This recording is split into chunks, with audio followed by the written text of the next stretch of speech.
1 year after a groundbreaking report exposed staggering numbers of child sex trafficking in the United States, many victims remain. You can fill up any baseball, football stadium with people, stand in the middle of the stadium and look all the way around. Those are how many children, American children, are being sold. We know that conservatively there are over 100,000 children victimized a year here in the United States. Marie was a child sex slave who, at 16, fought off a man attacking her. And I'm looking at 26 to 36 years in prison for murder because the guy ended up dying.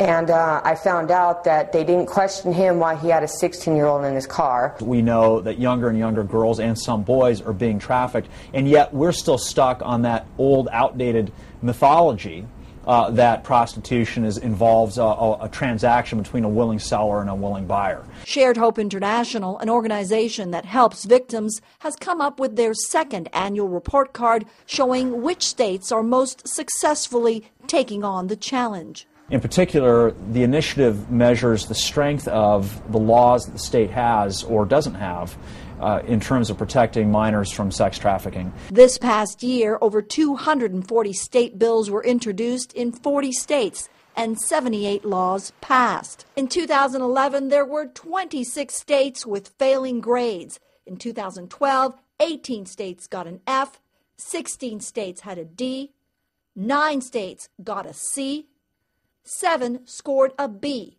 No state met the criteria for an A. You're going to have a real strong law. You're going to have that law put guys that buy commercial sex in jail. And you're going to have an answer to treating these children as the victims they are. Marie wished she had been recognized as a victim instead of being labeled a criminal. I ended up pleading to 5 years in prison, and that's what rescued me, was a prison sentence.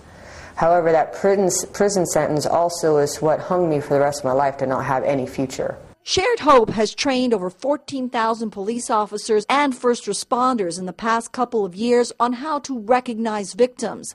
They say that all over the U.S., taking initiative and prosecuting is helping to change the situation as law enforcement is waking up. Marina Hutchinson, The Associated Press.